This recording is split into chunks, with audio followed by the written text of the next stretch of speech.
AI will pretty much touch everything we do. It's more likely to be correct and grounded in reality. Talk to the AI about how to do better. It's a very deep philosophical conversation. Yeah. It's a bit above my pay grade.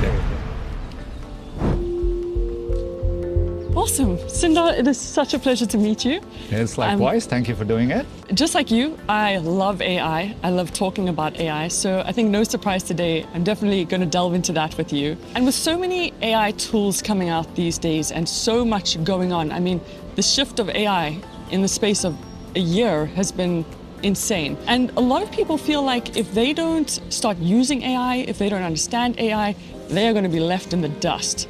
So why should people start using Google's AI?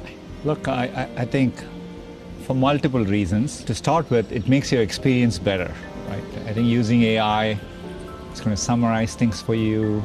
It's going to save you time. Now you can type a much more complex question, right? Find me exercise studios within 4 miles of where I live and open at these hours. And it kind of summarizes an answer for you. So it just makes your life a bit easier. That's the primary way we are putting AI in our products. Yeah. AI is going to be in our lives across everything we do. Learn to understand where it's good at, what the pitfalls are. So I think there's a part of getting familiar with the new technology too. So you want to do it for both reasons. Amazing. I'm sure you're aware of the competitors, Copilot, ChatGPT. What makes Gemini or Google's AI better than the competitors? I think a few things. The way we integrate with Google Search and other Google products. So for example, it can summarize your emails in Gmail. You can easily send off an email to Gmail. So it's very well integrated with the rest of your Google products. And so I think including YouTube, right? Yes. So it's multimodal. So over time, you'll be able to use voice, you can point it at things. I think that'll be an area where it's differentiated as well. At Google, over many years, we've built a vast understanding of the world. So you can go to any chatbot and ask, help me plan a trip, but they can hallucinate. Okay. Right? Yeah. But what Google can do in Gemini is ground it in the way we have built over years our understanding of the world. So when we say go from place A to B, it's more likely to be correct and grounded in reality. In this phase, we have seen the scenarios like generating cinematic AI theme art, futuristic city. Look at the output here. Environment, lighting, camera, mood, color palettes. We tried to fit in quite well, right? One more example, vague versus smart, is like 2045 AI classroom. Look at the image which is created on the smart prompt. What is derived here is really nice.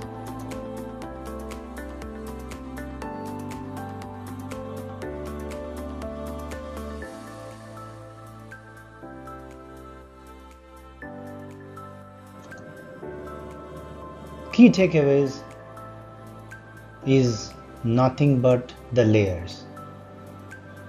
What is the image? What aesthetics do you need? How it is arranged? What is the mood? And the technical specifications. Each layer, if you define well, helps to transform a vague idea into a professional quality visual output.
Gemini and even something like virtual team, it feels as though AI does almost have a consciousness sometimes.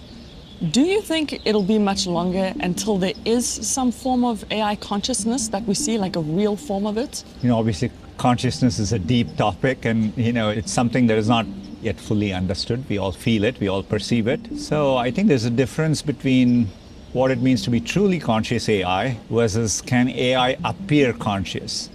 I think the second thing is, I think in the next few years you'll clearly have AI which will give you all semblance of being conscious, and you may not be able to differentiate.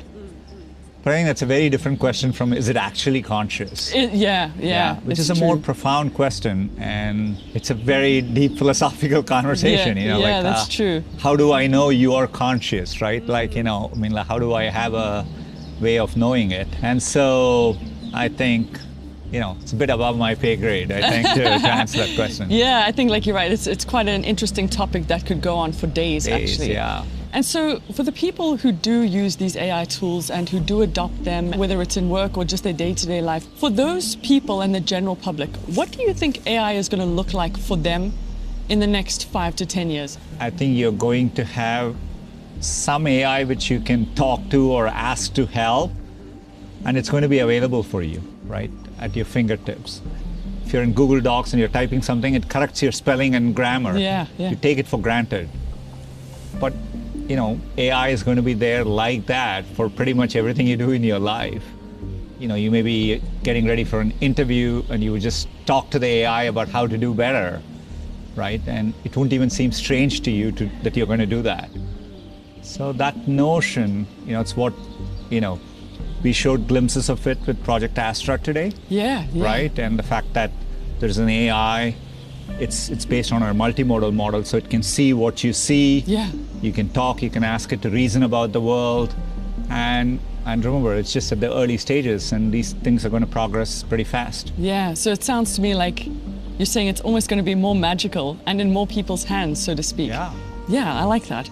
So for the people who, let's say, don't adopt AI and don't start using it, what do you think the future looks like for them? You want to try these things. Use a chatbot, whatever you prefer, right? And learn, interact with them.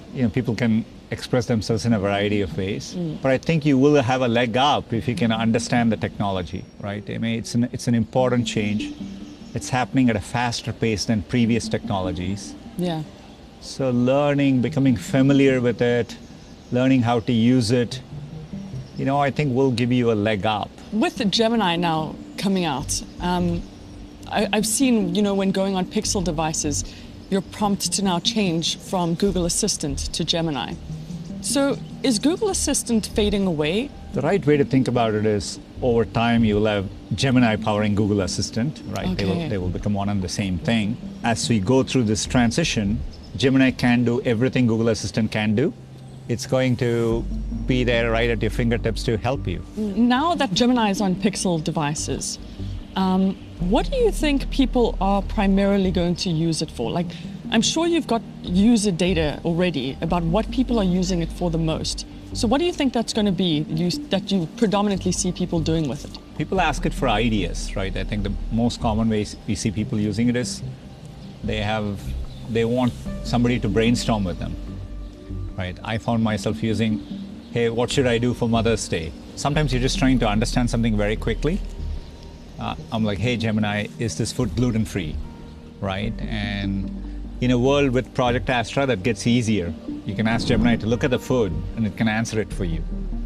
I think people are using it pretty broadly across different types of needs. And I think people are getting more and more familiar and comfortable with the technology. So, yeah, it feels like full of possibilities. Yeah, so more day-to-day kind of things. Like you say, more ideas.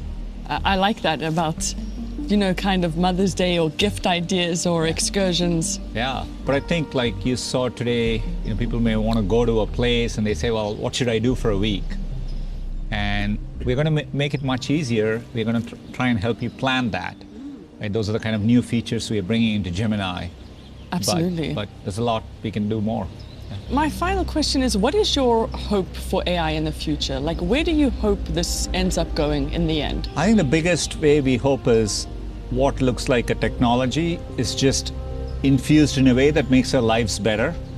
We can clearly see it in the context of an assistant, but the fact we are using the same AI to make your car self-driving in a same way, right?